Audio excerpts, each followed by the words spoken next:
In this video, we're going to be traveling, camping, and looking for chert for Stone Tools Survival Bushcraft.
So, the GPS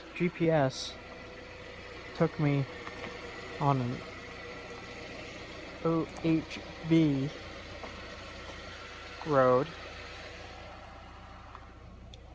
that apparently I needed a helmet for. The GPS took me down that. So, yeah, be careful of that. Didn't get the tent up in time. Here in Kentucky too. Luckily this time I'm up on a hill instead of down in a creek valley.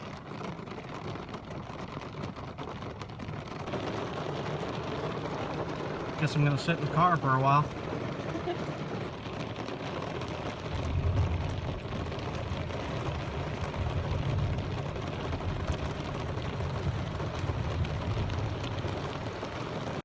Seems like it's easing up a little bit. It looks like it's all around me. I'm looking at the, I do have signal here. I'm looking at the radar there. And it's all around me. So, I saw like 6 squirrels go running for cover.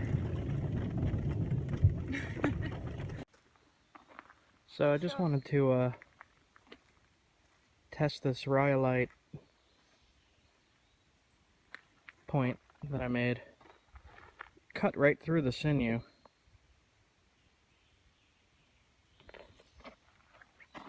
But I just wanted to test how strong it was. Seems pretty strong. How the hell am I gonna get that out of there? I fired it from a 70-pound bow at about 5 yards. Maybe I'll give it one more shot. So I tried regrinding the edges here to make them a little more dull so they don't cut through the sinew. I'm going to put it right back in now.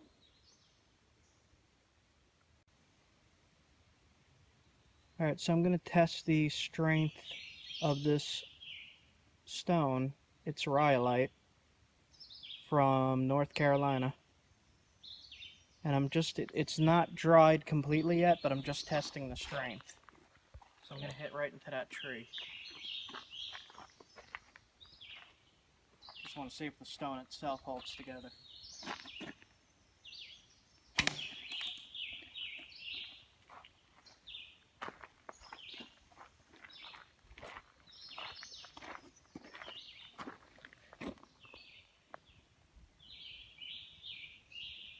Alright, see how it did. That's in there.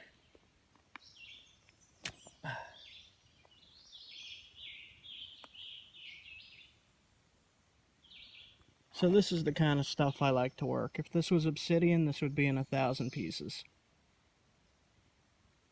There's not even damage.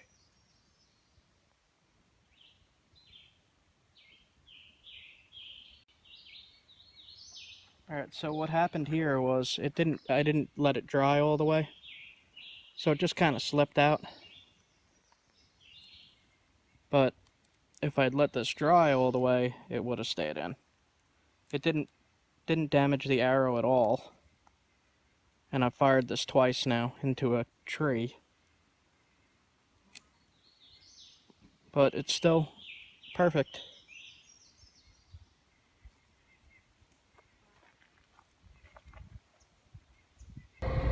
Continue 1.3 miles, then turn left on Highway 89. Not listening to you anymore.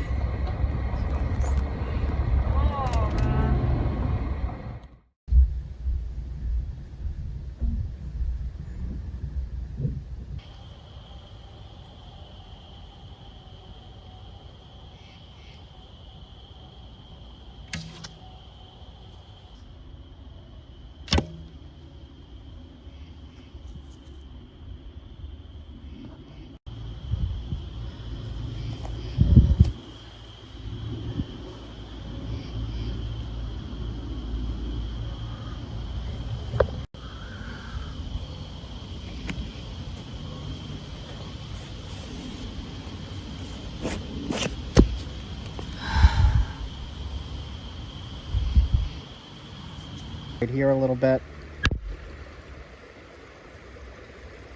I think it's interesting just to show how you're holding it, because when you're hitting it, there's a big percussion wave going through the stone, and so when you hold it, you're kind of controlling that wave of pressure. I don't know how to phrase it correctly. That's right. That vibration that's going through the stone. So there's a big problem in there that we're not going to be able to do too much about. I'm going to try one more thing. You don't need to fix that for this to be a good hunting point. But if you're doing this for art, you're not going to like messy things like that.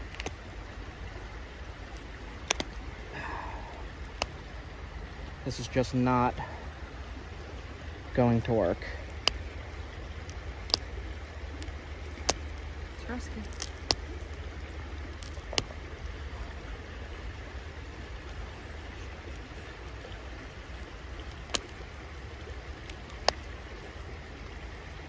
Sometimes you could get the angle right and peel it off, but I don't know that I'm going to be able to do that. So, the adventure of finding this rock.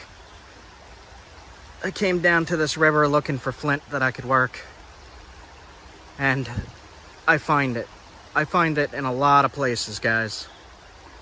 And we wind up with some really, really pretty tools like this.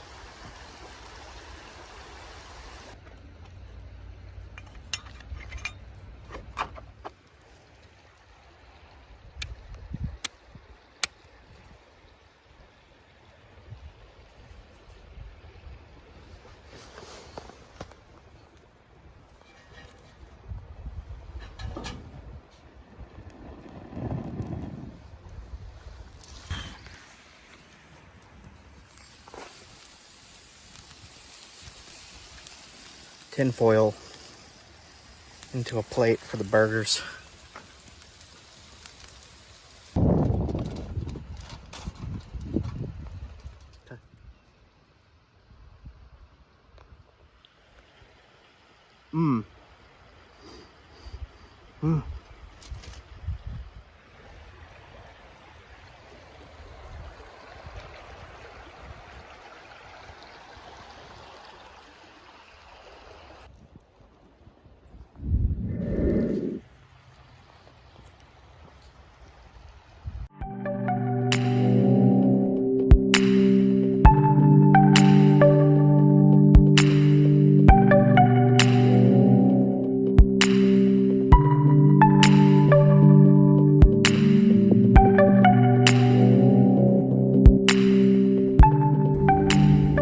for some chert in these road cuts. It says there should be some in the area. I'm not seeing any yet. But I'm going to check the creeks running through the area as well. We'll see.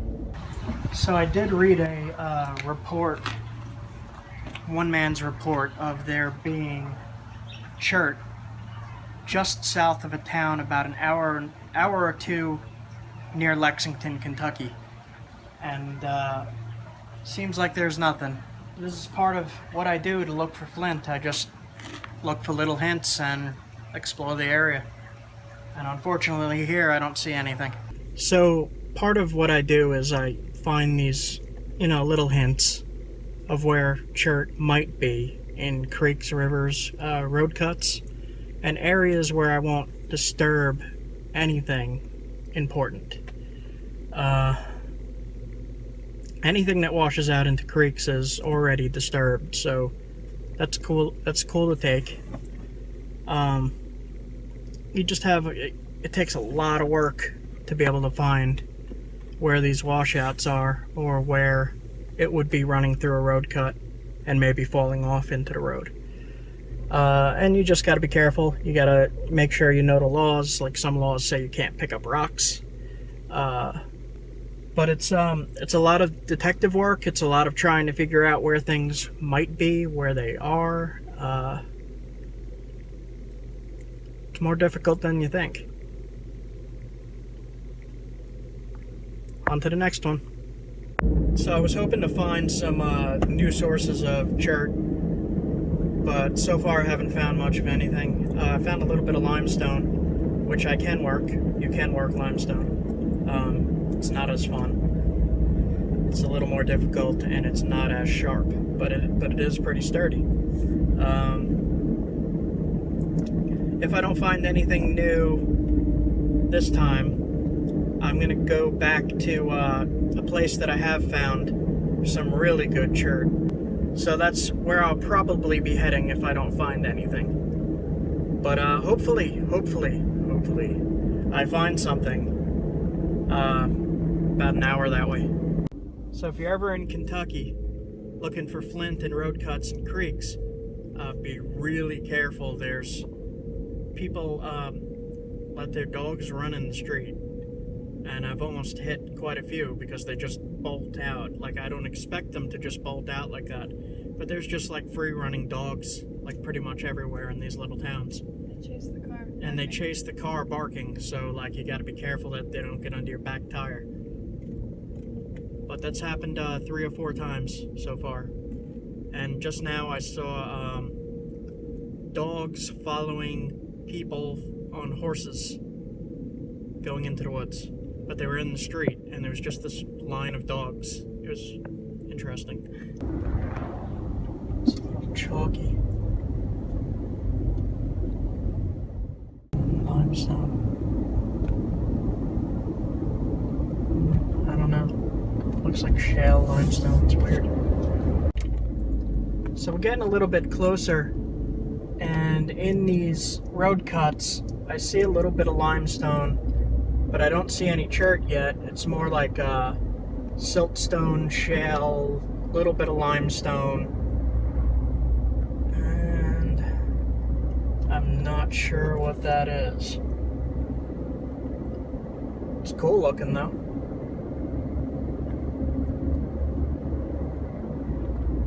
Anybody who's a geologist want to be friends? You can talk to me about rocks all day long. I'll never get bored. See, that boat ramp there would have been a good place to look, but I'm not going to stop because I don't see anything that looks quite like chert up in these road cuts. But you see the road cut and then you see the boat launch. Go look down in that creek, because you never know. I might have just seen a patch of flint. Maybe I'll turn around. I don't know yet. Yeah, when you see the patches of flint, it'll be like usually it'll be like the darker color than the blue surrounding it, or the light gray surrounding it, and it should be shinier. And I'm seeing what looks like little tiny patches, but nothing worth stopping for just yet. Huh.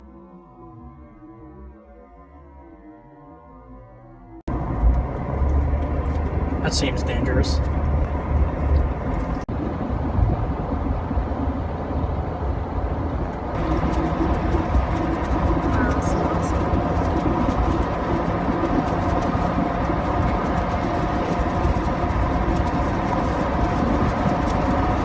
So the main spot was no good, totally overgrown. I can't really get up there. But I am seeing some very old, what looks like chert.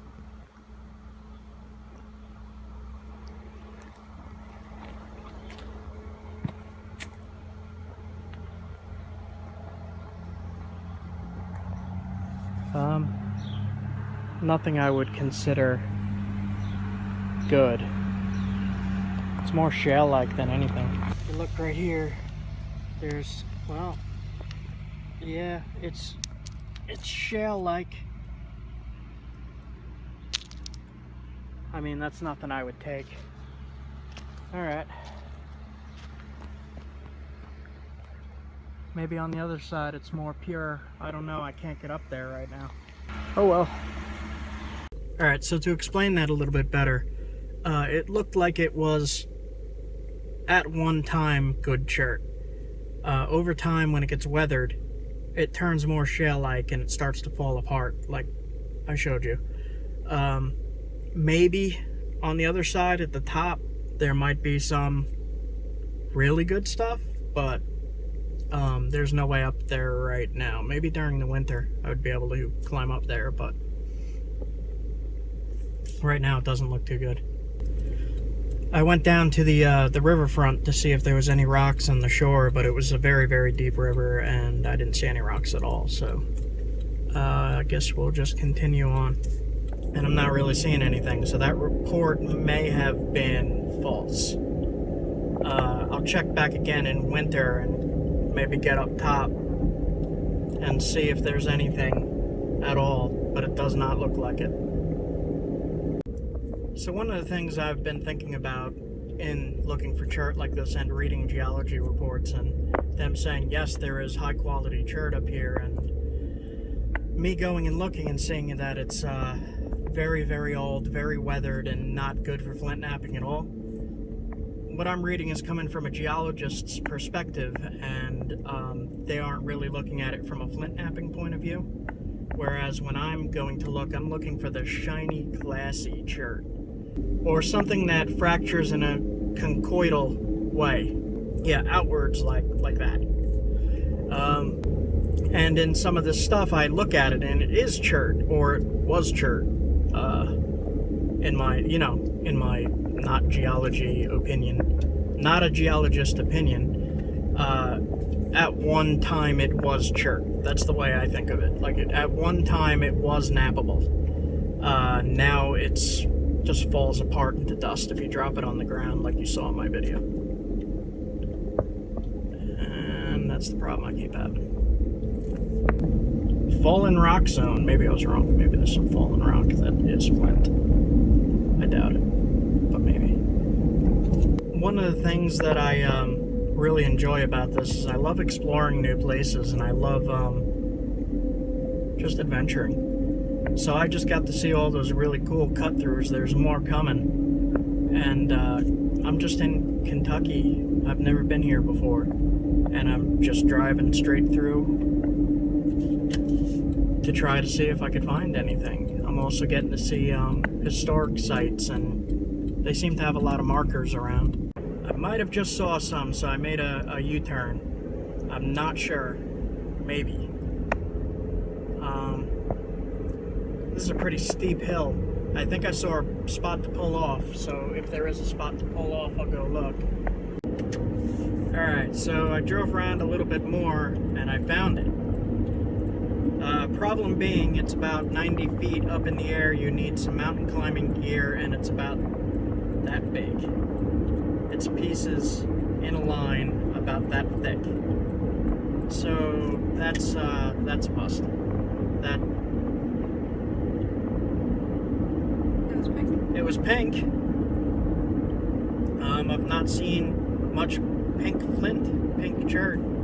That was pretty cool, but it was grainy, and like there's like I was saying, the geologists don't know, like when we're asking for chert, it's got to be solid, glassy. It can't be freeze damaged. It can't be crumbling into dust. But yes, that was chert.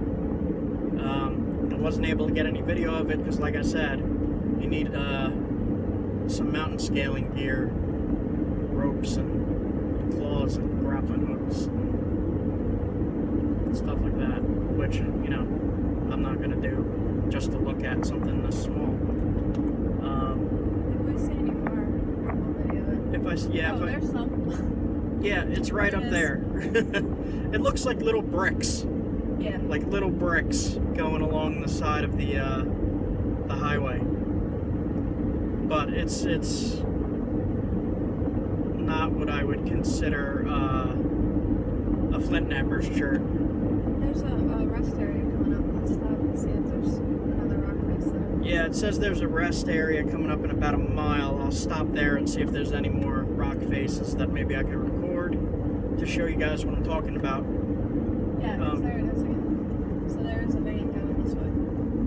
I have a friend in Ireland who's trying very hard to find flint, and he's having a rough time. So I figured while I was out, I would show how I go about doing this at least. And then, you know, once you do find that flint in the walls, look in the creeks nearby. But in this case, you're going to find pieces this big that you really can't do too much with. So, hit and miss. Alright, so the speed limit is 70 here, and I can't really get the camera focused on the chert going past it 70 miles per hour. So what I'm going to do is I'm going to splice in a picture of what the geologist had posted in his report. There is a picture of it. I don't seem to see any more, so we might be past the area that was in. But it was only about this thick, and kind of looked like brick, like just brick in the geological layer. So, Eastern Kentucky was kind of a spur-of-the-moment idea. Let me try to find some chert in Kentucky, because that would be awesome. There were a couple areas, most of them I couldn't get to. Some areas were flooded out with the recent storm, and other areas it's private property, off-limits. A lot of the rivers were really high, so I couldn't see any rock at all in the rivers. Same thing with the creeks. They were flowing fast and very muddy, so you couldn't see any of the lithic material in the water. Maybe another time when I come through, it might be easier to find stuff here. I know there's stuff here, but I'm gonna head into Ohio, where I know exactly where to get some chert, and that I'll show you. Alright, so we're going to a campsite on the Ohio River in Ohio, and hopefully it's good. So I'm just going to drive and be on the lookout for anything interesting at all, not just flint. And if I see anything interesting, I'll record it and tell you about it. And I don't know, maybe a dead deer, maybe a wild pig, maybe a rampaging elephant, maybe a kangaroo. I saw a kangaroo on an island once. I'm not kidding. In Rhode Island, off the coast, on a little island called Block Island, there was a kangaroo. And a camel. And I'm not kidding. I'm not kidding. Look it up. Look it up. Nope. Nope. Shale. Nope. Nope. Nope. We are crossing the Ohio River And up ahead is the Kentucky-Ohio border. So out of Kentucky and Ohio. In a quarter mile, slight left onto US 52 West. And a slight left onto 52 West. So we stopped to just cook up some potatoes. And I look over here. And that's flint. I just randomly found flint at a fire pit in Ohio. The hell? Is it good? Yeah. Test it. Not sure what kind of flint this is. Might be like basalt, I don't know. I don't know of anything that's black like this around here. But I'm gonna test it.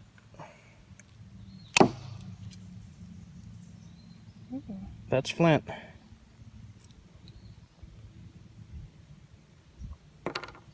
Do one more.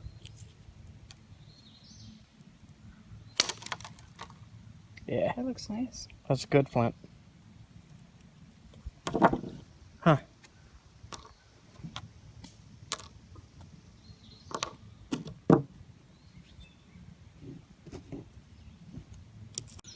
So, this is what good flint looks like.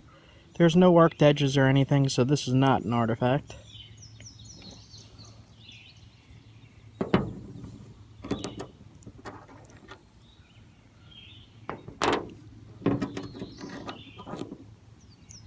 This piece right here you could easily turn into an arrowhead. I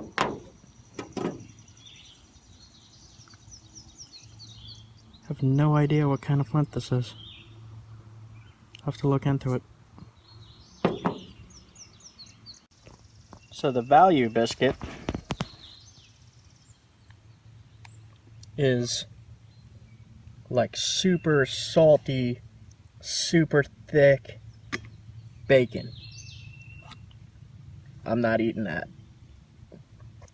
Sodium nitrate, and salt. No.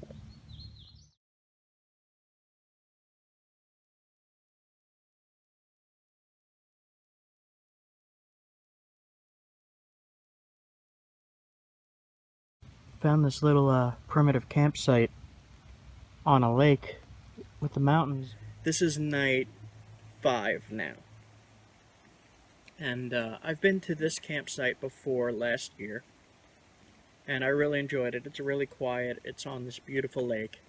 There's mountains with clouds right over there. There's maybe one house out that way. And there's a small highway behind me. I don't know if you could hear some cars coming through, but there's not really many people in this area at all. There's a couple people coming through on boats just every so often. It's really quiet. It's kind of remote, and I'm really enjoying it so far. I think in a little bit that I'm going to maybe do some flint napping. It's been storming all day. It's been raining, thundering, lightning. It's still raining. But I think I'm going to do some flint napping before it gets too dark to do anything, because I've been really wanting to do something. Besides go to repair places. This is where I'm camping.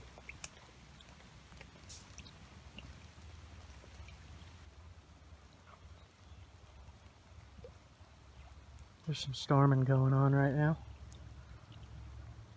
But I just finished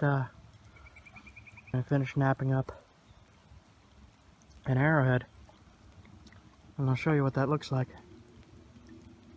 But man, the scenery.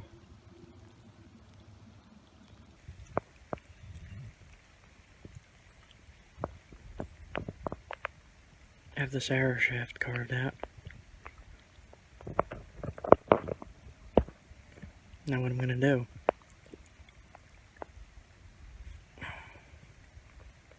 just put this as snug in there as I can.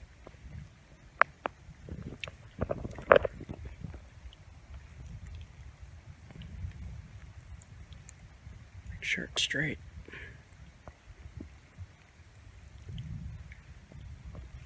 This footage is going to be a little shaky because there's a bit of a storm going on. But my feathers are kind of wet. I'm chewing some moose sinew. And I'm not going to use any glue at all. And I'm just going to wrap that.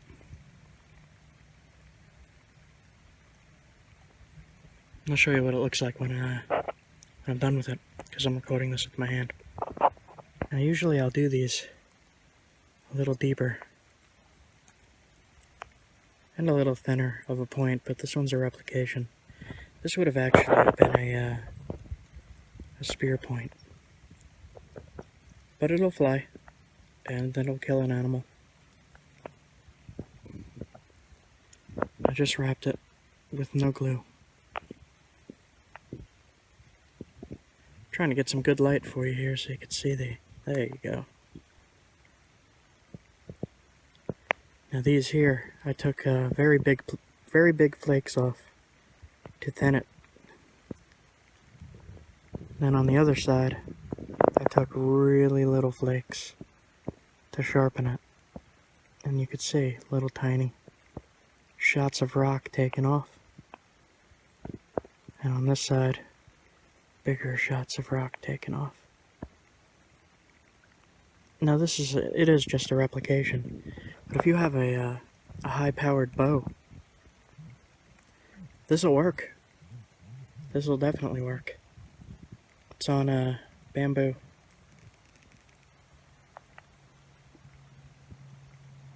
And like I said, it's a little wet. It's not going to dry for a while. Man, if you ever get bored during a thunderstorm on a mountain, on a lake, do some flint napping. Make an arrow. And go hunt. I did find some nodules of flint. I believe it's a type of rhyolite in North Carolina here.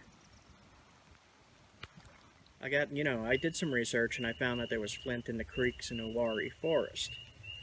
And I got really excited because I've been looking for a fairly local source of flint that I could just, unlimited, without damaging anything, without messing up any archaeological sites, without, completely being ethical, just take it out of a creek or a river where it's, rocks like this.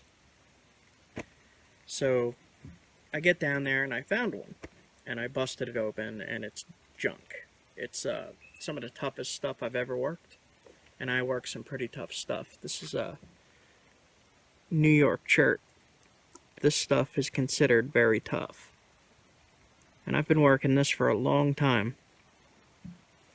Now, this stuff in Uwharrie is it's very coarse. It's very you can make cutting tools with it, but you can't do.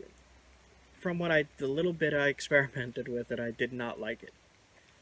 I wasn't able to get too much rhyolite. The stuff that I did get, I got maybe small pieces like that were decent. Everything else was garbage. I couldn't use it. So luckily I brought a little bit of flint with me. The New York stuff.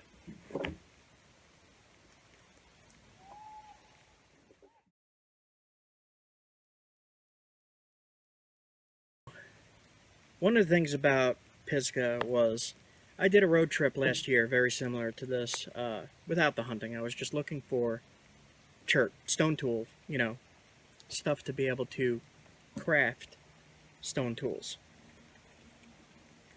And we were in a bit of rain then too, and came into a campsite at night, and I couldn't see, and I immediately started sliding in the mud.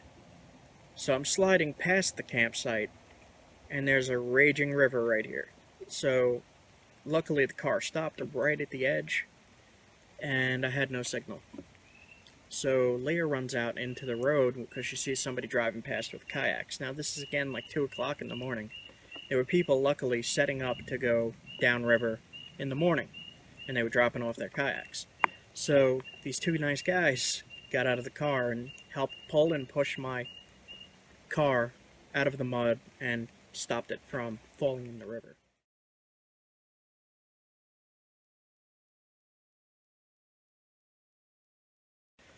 So after that, and you know, just remembering that and thinking about these roads in Pisgah Forest and hearing these storms coming in, and I talked to a ranger who said there's, you know, flash floods and some spots are dangerous. I was like, okay, I'm going to go somewhere where there is not horrible dirt forest roads. Came to a lake here on a mountain near the Tennessee border because my original plan was to go to Tennessee with flint that I found myself, nap out some arrowheads, put together some arrows, and go and hunt. Now, in Tennessee, they have, I believe it's year-round feral swine, groundhogs, and they have an early spring squirrel season. So I'm gonna hit the early spring squirrel season. See if I could get a squirrel with a flint-tipped bamboo arrow with turkey fletchings. And it's something I've been wanting to do for a long time. And I'm finally well enough to be out here. And we'll see. I'm going to ride this out for, I think it's going to be 4 or 5 days. I'll stick around here for 4 or 5 days. And then head into Tennessee and get my hunting license. And we'll see how that goes. Hopefully I'll be able to record a squirrel kill for you. And you'll be able to see how I do that with primitive technology. I'll get back to you. So I'm going to give you a little tip. Fire pit's soaking wet. I have a little bit of probably dry wood under the tarp. So if you ever camp and it starts raining, throw your tarp on top of your firewood. The other thing you could do is if you want to start a fire quickly, you look for a pine tree and you look for this. Now that's called, well, that's pine sap. And if you look at it, it's very sticky. Now I'll show you a little trick with this. If you come over to the, if you come over to the fire pit and you look in, it's soaking wet. So what you do is you find some of this pine pitch. This has been getting rained on for hours now. So if you have dry stuff under the tarp and you have some pine pitch, it might be slightly damp, but the pine pitch should light enough to help you get that fire started.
Where I am now, on the reservation that I did my first archaeological dig.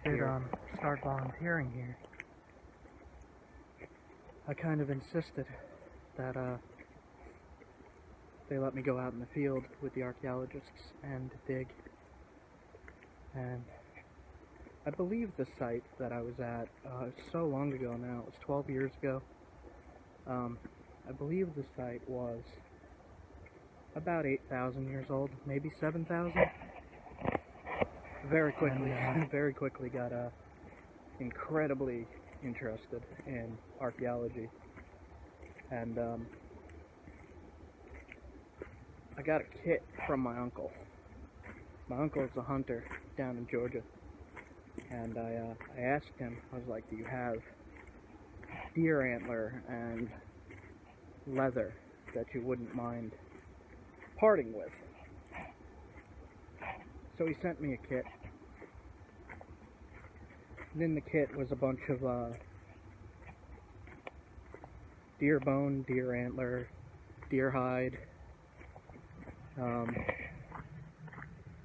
quite a few other things.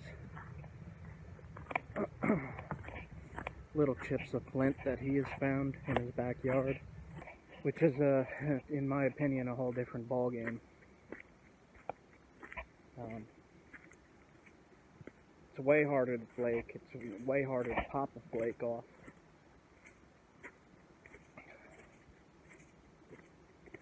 But this woods here is what started it for me.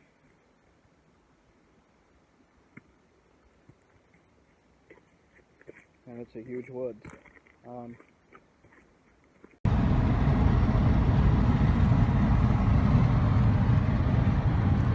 It's not 93, it's 173. We're on the way to the Great Smoky Mountains, and there's elk there.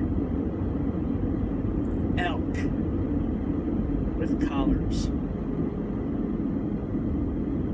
When I was back at Morrow Mountain, it was just too hot. I was trying to walk down the trail and record a little bit, and I got too overheated. I was dumping water on my head and still too overheated. So, kind of just flew through that. I'm a little disappointed that it got so hot so quick in North Carolina. I wanted to stay there for a couple weeks at least. And I was there for maybe 3 days. I'm not used to the heat at all. I have like a heat intolerance from the thyroid stuff, but back in the Uwharrie forest, saw a couple squished rattlesnakes and lots of strange bugs.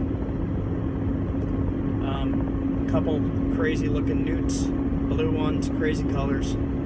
I think I got one on film that I should be able to put into this video. So we're heading towards Pisgah National Forest. It's the middle of nowhere out there, and it has primitive campsites. Where you could it's just a fire ring. You pull your car in, there's a fire pit, you set up your tent and take it easy for the night.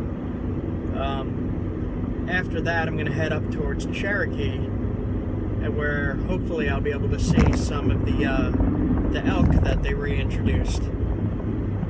Last time I was there, I saw about maybe like 20 elk, and it was pretty amazing. But I'll see what I can come up with heading northwest up into the mountain where it's a little bit cooler, hopefully. If you aren't used to it, it's bad.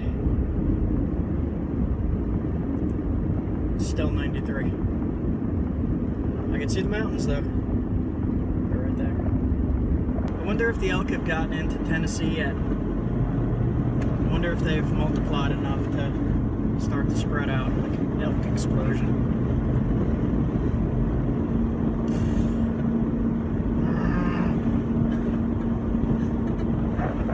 There's no way to switch this to show the view, huh? Alright, I'll stop it and switch the view. This is going to be cool.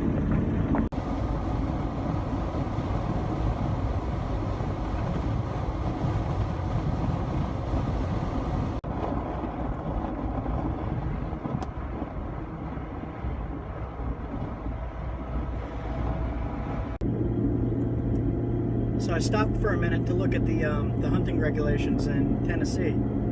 And it seems that they have elk up there, but no open season on them. You can't hunt them yet. So we're in the like the foothills of the Smokies now. It's about a 10-degree drop in temperature. 2,166 feet in elevation. I'm feeling better. It's definitely more comfortable, and maybe I'll be able to do some flint knapping demonstrations up here. I don't know yet. I'll see when I get there.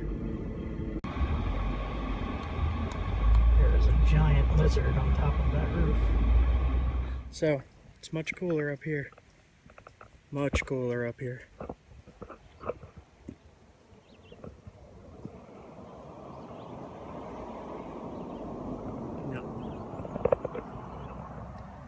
I came all the way to the top. Cool.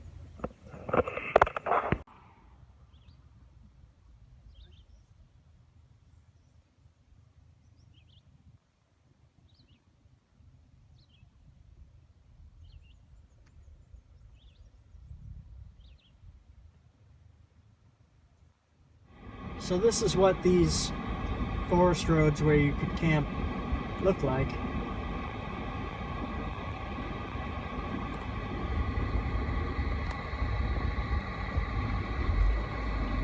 Sometimes they're a little bumpy.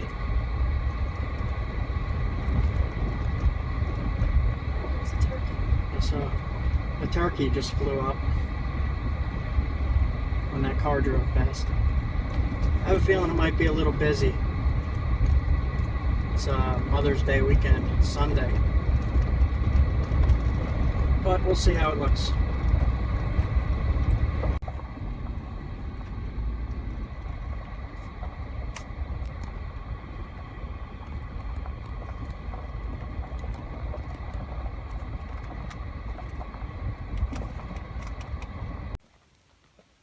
So we came up a couple thousand more feet to try to find a good campsite.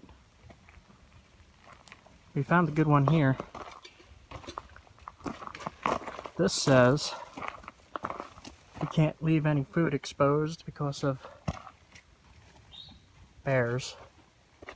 So you gotta yell, "Hey bear," a lot, apparently. Hey, bear.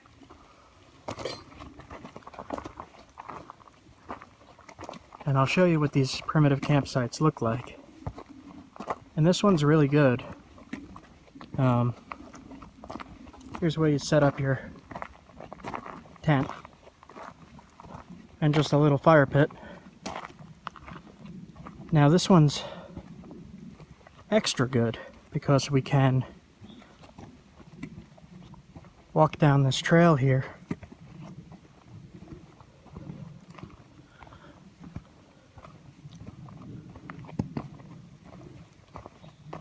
And it's pretty far from that camp up there. I mean, it's a bit of a ways. And down at the end of the trail here is another fire pit. So that means we can cook down here. Yeah, this looks good. We could cook down here. There's a really nice view. Another trail going down even further. I haven't looked down there yet. But if you look in the distance, we're pretty high up.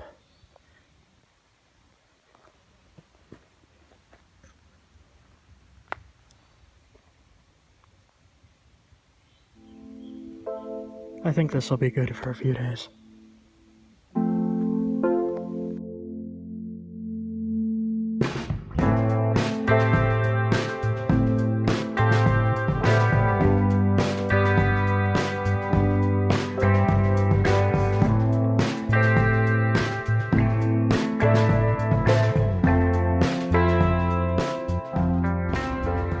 Driving on the Blue Ridge Parkway, heading up the mountain.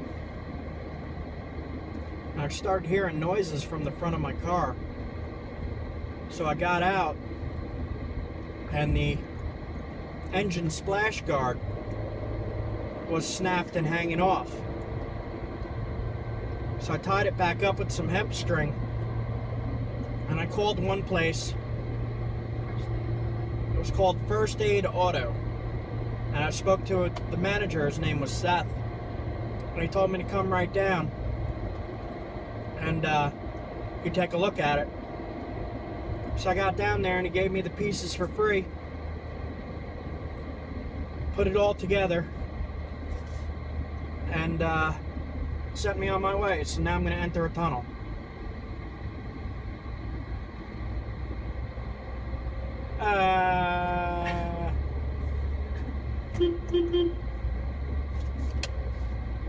It's dark.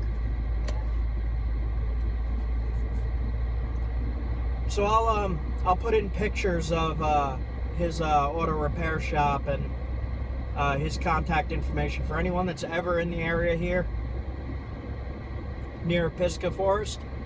That's the guy to go see. He's super friendly, helped me out right away. In and out, I wasn't even there for 5 minutes.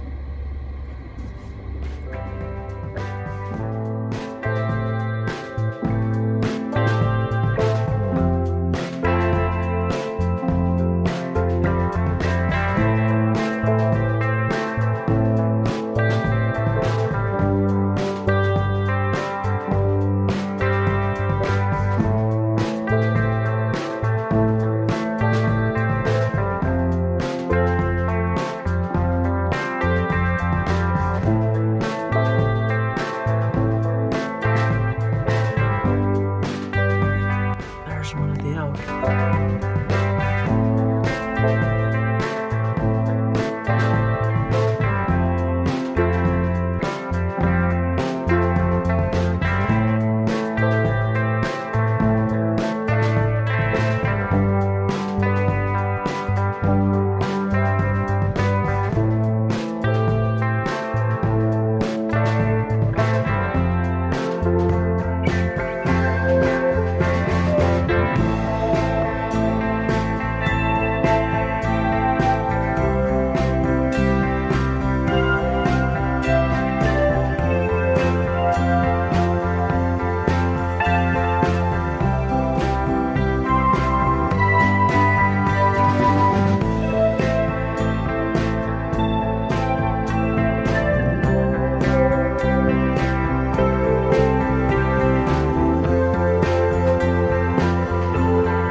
So my first night, we got in kind of late, and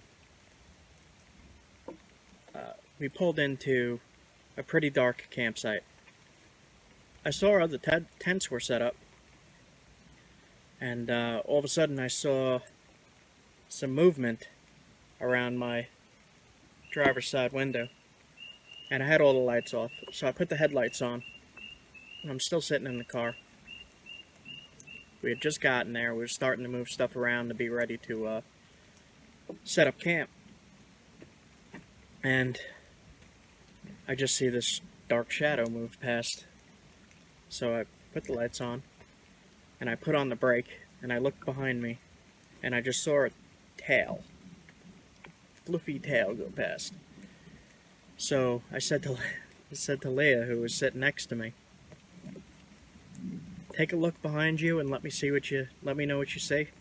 And I hit on the brake, and she lets out a yell, and she's like, oh my god, it's a random poodle in the woods. So I thought it was like a coyote or something like that, but it was some kind of black lab poodle mix just sniffing around my car, and one of the other campers must have let their dog off the leash for a little bit at 2-3 o'clock in the morning. So after the Mara Mountain trip there, we went back to Uwharrie Forest, and I was looking around for some rhyolite and chert in the creeks, and I didn't really find too much. I did find a few pieces, and tried to make some tools out of those. I'm gonna try some more probably later today.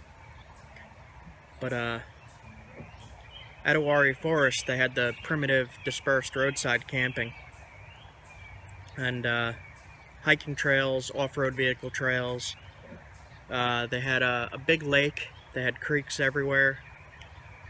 There was, people fishing. There was people on boats in the lake, and just in exploring the forest, we came to one of the primitive campsites with a fire ring right in the middle. And I backed my car in, backed my SUV in, and I got out and I realized there was shards of flint sticking out of the ground. So I get out of the SUV and I'm setting up camp, and I'm looking around, and there's evidence of people making stone tools there. There's flakes, there's little knives, there's little hide scrapers, there's just tools everywhere at this campsite. I pulled in here, and right here was a bunch of flakes for cutting and skinning. And here's where we were cooking. And all around there was skinning tools. And over here where Leah was sitting, I started to notice some hide scraping tools.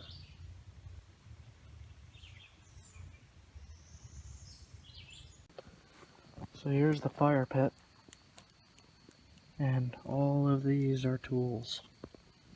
Like, here's a knife. That's a knife.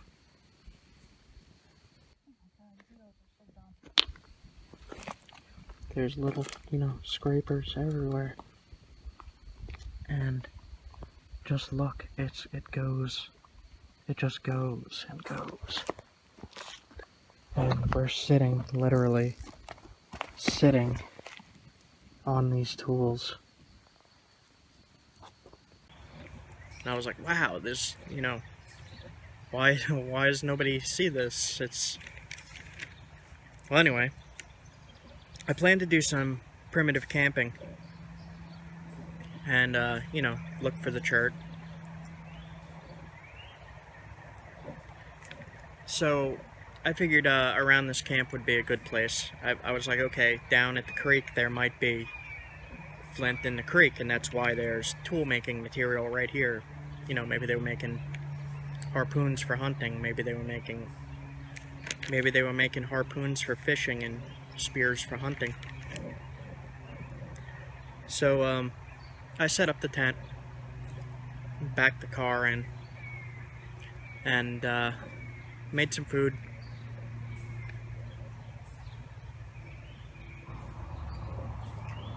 Was having a little bit of a problem getting comfortable because of my my thyroid issue. One of them with the medication. Because I'm hyperthyroid, I have a heat intolerance. I feel like I can't breathe. So I went from cold of Connecticut, it was like 50 here, to 97 degrees within a few hours. I was having trouble setting up camp. I was having trouble being comfortable. I did have a little portable fan with me, just in case that would happen. I expected that was going to happen, but I didn't think it was going to be that bad.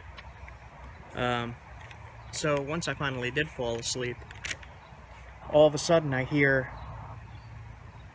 ton of off-road vehicles, and they came right into my camp, and they put their brights on my tent, and they're just yelling, "Oh, there's somebody here, there's somebody here, what the..."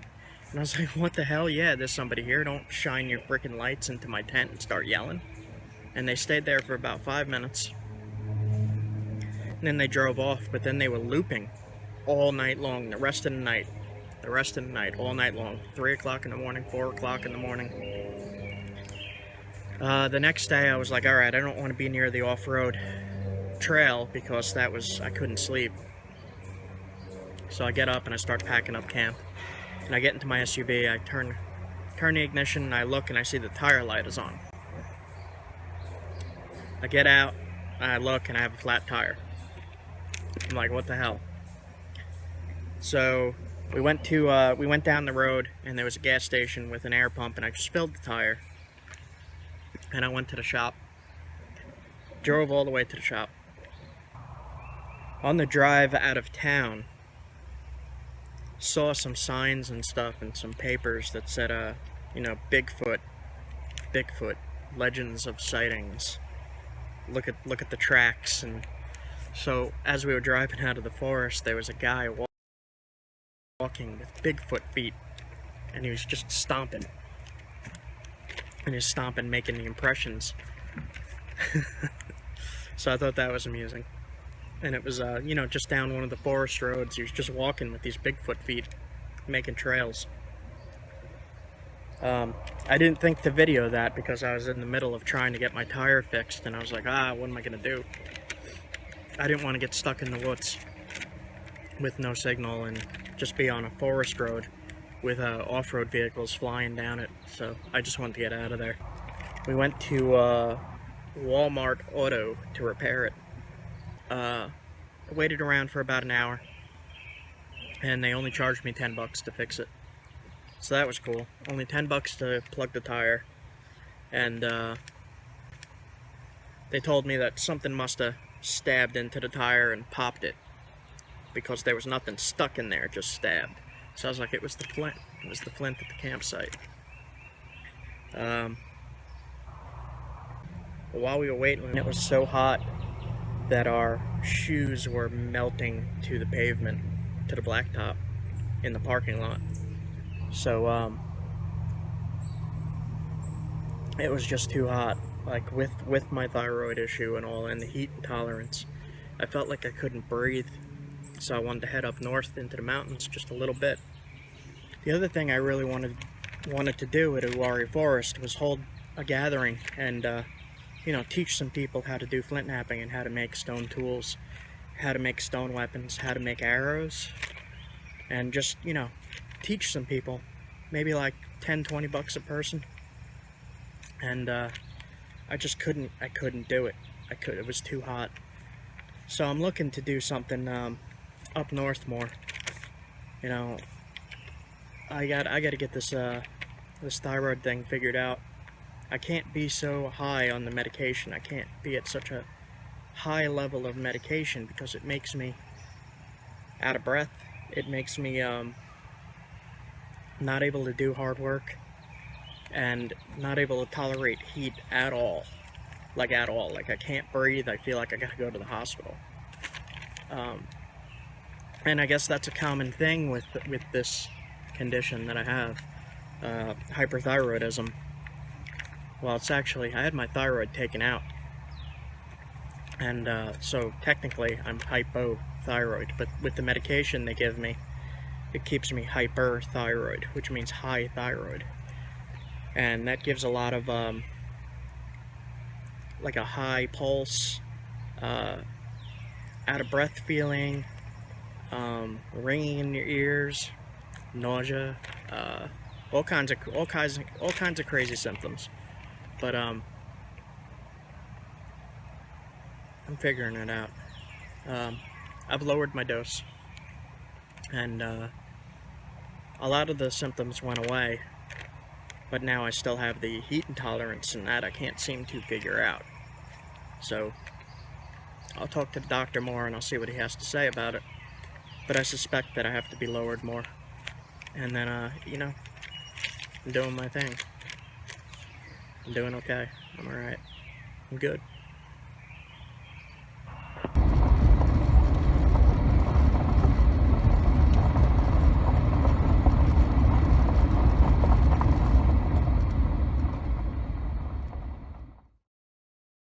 I'm gonna be straight up honest here. This has been hell. I can't sleep. You know, you would think in the middle of the forest it would be peace and quiet. Apparently not in these forests. I'm trying to find a good campsite.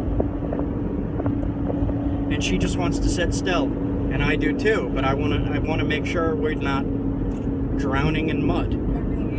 Or being eaten by a maniac bear, aggressive bear. I really don't want to upload a bunch of videos about campsites, but I think people should know what they're getting into. You gotta be really prepared. This is no joke.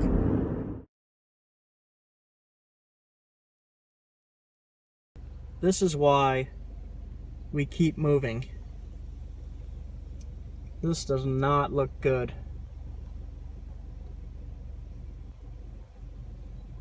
Guess we'll see, huh?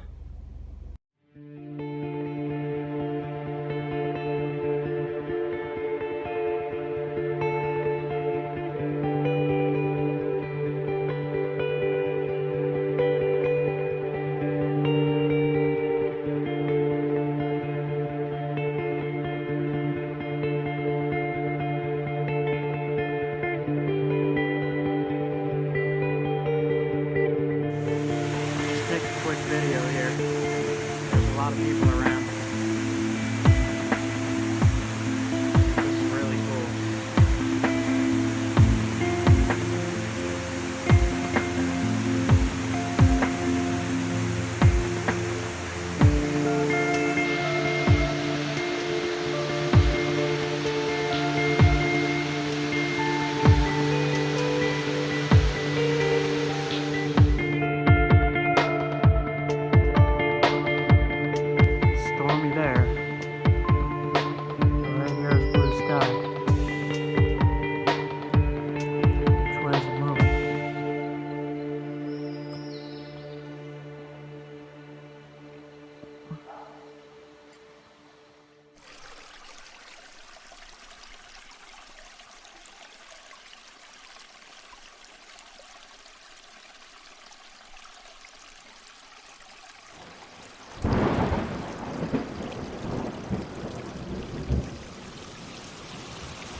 So, last night,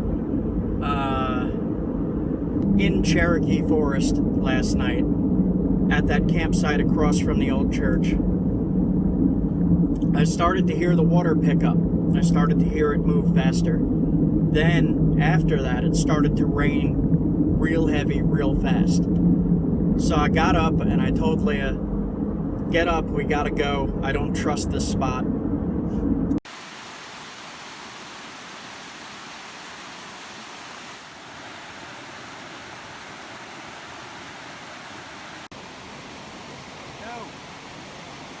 We're heading to the Tennessee border for the hunting license and a spot to camp.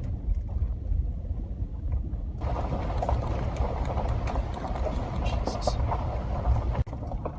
So we're at an elevation of 4,000 feet right now.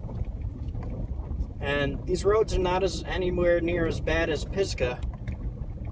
But when we're coming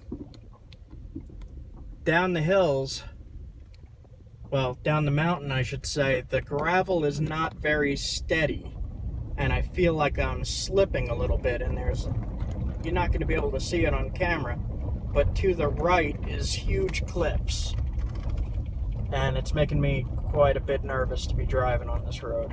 I'm going to stay as close as I can to the left as possible. Turn right on North River Road. What? See, if you look at the tire tracks, somebody came through here before. It looks like they were sliding. It's kind of muddy. Well, that's the Tennessee border. We're pretty high up.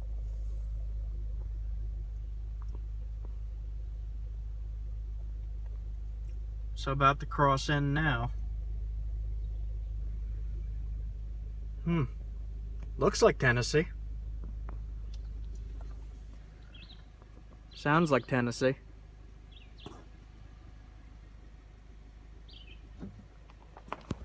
Okay, you ready? As soon as we pass this sign. Aha! Tennessee! Hello, Tennessee.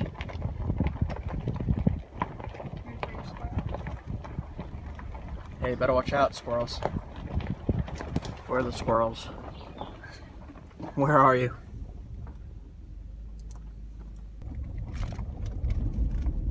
So it's been about 45 minutes on this road so far, and I think I probably got about 45 minutes more to the campsites, and then it's like an hour past that to town. So this really is middle of nowhere. Sudden change to paved road. So weird. So normally I wouldn't have been concerned about the dirt road, but I was on a 4,000 foot cliff there. I was on the side of a mountain and the car was sliding in the mud. This is a lot better. There's no cliff over here though. I seem to be driving right over top of the mountain now. Still at elevation 3,370. So still pretty high up. There's waterfalls everywhere. Uh-oh. What is that? And I don't know what that sound is.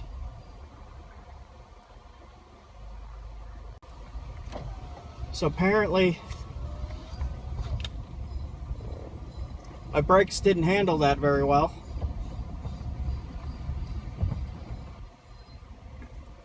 Alright. We'll have to see what's up with that now. It's just screeching and grinding.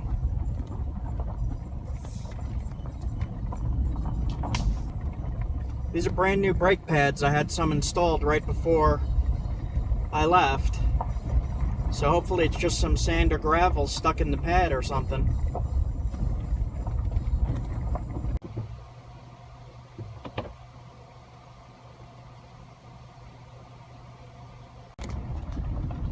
Okay, so I threw some water on the brake pad because I thought maybe there was some sand stuck in there, and it instantly boiled the water.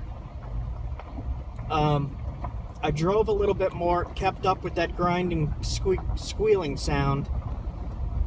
Just heard a little tiny bit more just now, and then it stopped. So I'm keeping my fingers crossed that maybe it was just some grit stuck in the brake pad. But that brake pad was so hot that it boiled the water instantly when I threw it on it.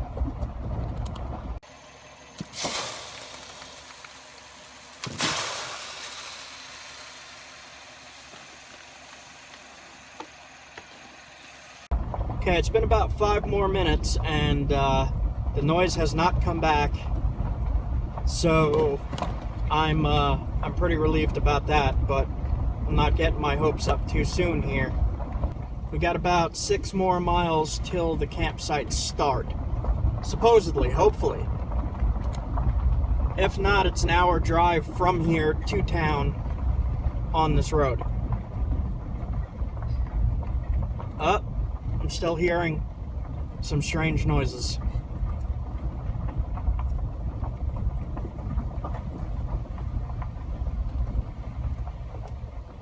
Alright, we'll see. We made it to the first one. Okay, I'm pulling in here to check things over. I'll get back.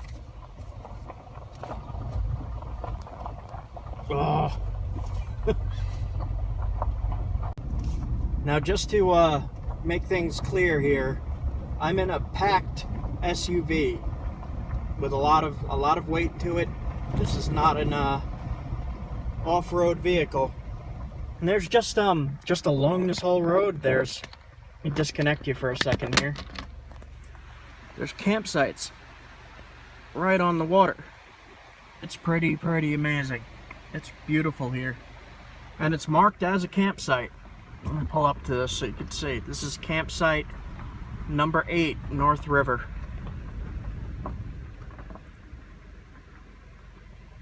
And you can only camp where it has that little tent sign. Oh, there's the sign over here. Well, hold on, I'm gonna go read it. Here, bring this over there.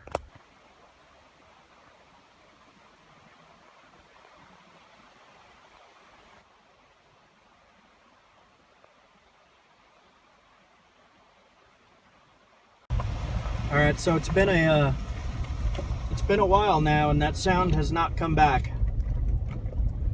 So I think for whatever reason, the spirits are trying to scare the shit out of me. Yeah, different noises, sounds like things are flying off my car, and I don't know what the hell's going on. It says, this is the location of the old Haw Knob Baptist Church, where many souls were saved. Pastor Reverend Bud Hamilton, erected by Hob Plemons. And there's not even a, I don't see any foundation or anything. Right across from campsite number 7, North River. 3 more miles to go.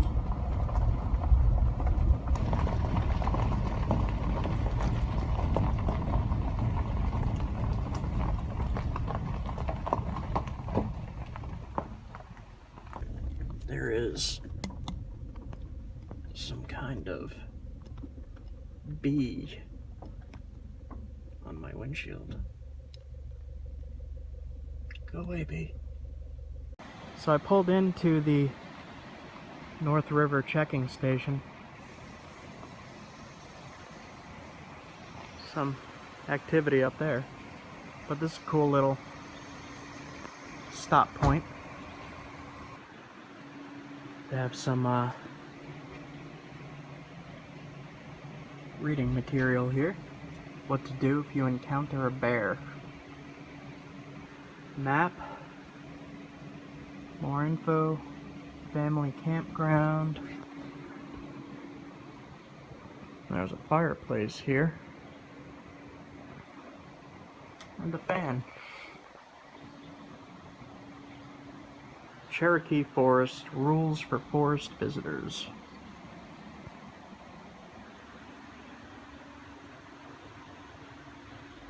Yeah. So look at this. Bats of the southern Appalachians. The big brown bat, the little brown bat, the Indiana bat, the northern bat, the eastern small-footed bat, the tricolored bat, and the eastern red bat. A lot of bats. And they have a garden here. And a bathroom over there. Really cool. We're just trying to outrun the storm. We want some decent weather so that I can hunt in peace and have some nice relaxing warm weather.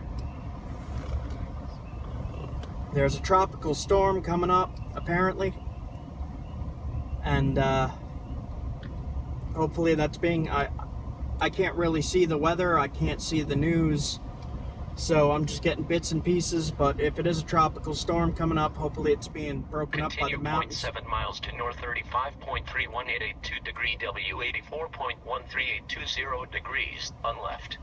Did you get that? Oh, that's okay. the campsite. Apparently, and hopefully, the storm is being broken up by the mountains. And we'll see. There's sun over there, but behind us is very, very dark looking stormy weather.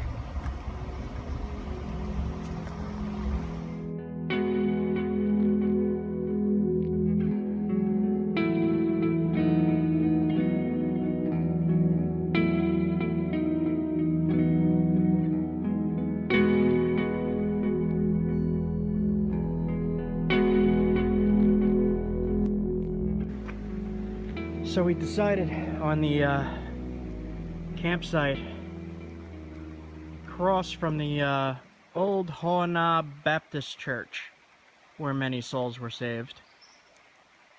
We drove around for a while looking for something suitable. We got the tent put up. Leah bought a little solar light.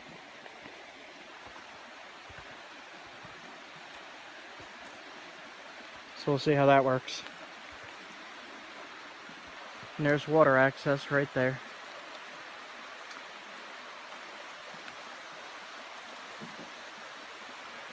And Leah is cooking. What you got? Quinoa. Cool. Let's get a sip. Just roll with it.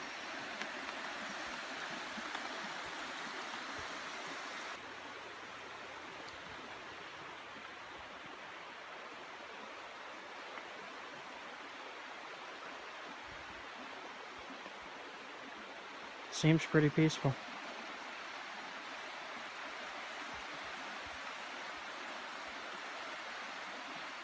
You get my fishing license too. There's trout in there. That is Leah. Hi, Leah. Say hi. Hey! That's Leah.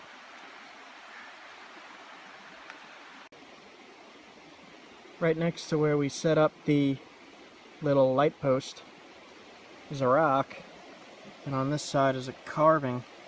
It says 1962, and then two symbols.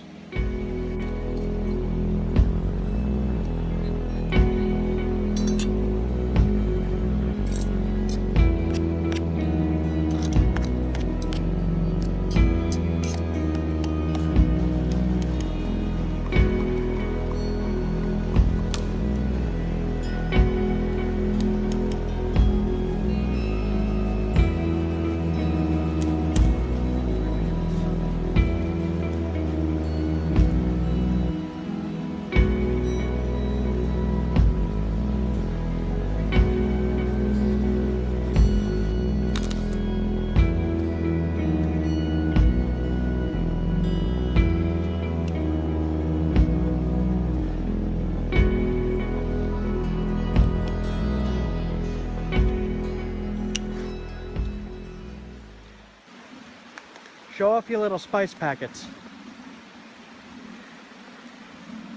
Come on. So bead cases from Michael's turned into spice holders. All the spices. Cayenne? Got cayenne in there? Cayenne. Yeah, okay.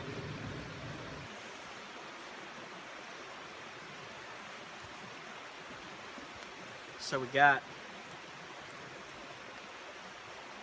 quinoa, mushrooms, habanero, tomatoes, tomato paste, and all natural, gluten-free, no GMO, Melinda's original habanero pepper sauce. Extra hot. What else has it got? Oh, it's also got some sweet pepper in it. Little bits. And green chili. And green chili. It's really good. Check it out.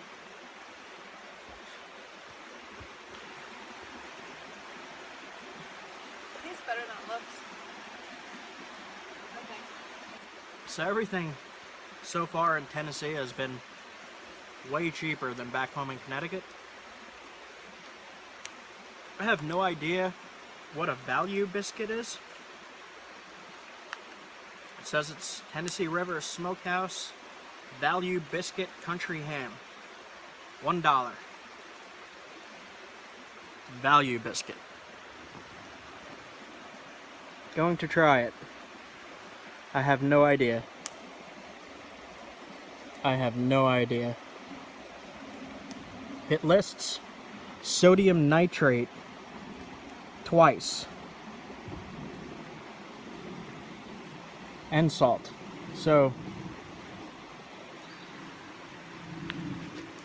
yeah, I don't know.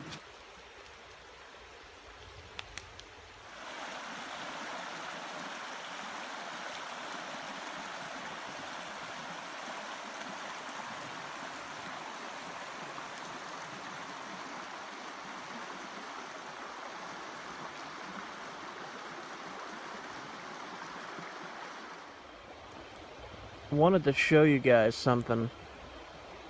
I made this walking stick when I was really sick, and I've been walking with it pretty much everywhere. I bring it everywhere with me, and I've been getting these little tags for it. I forget what they're called.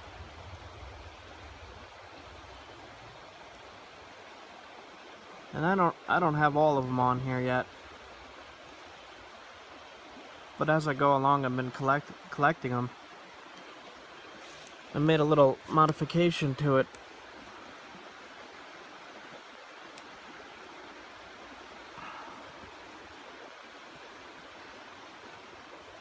I just made a foreshaft and put it into there.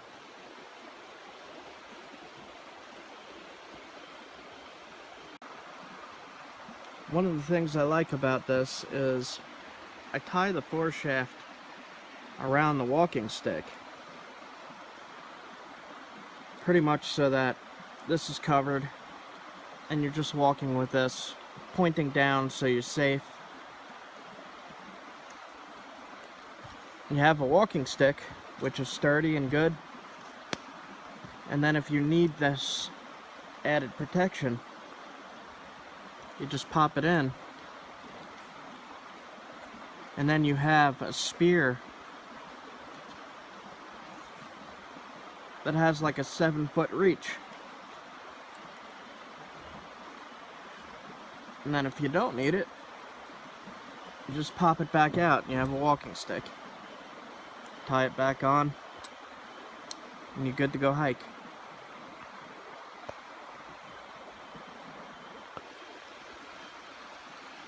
If you like these kind of things, I make them.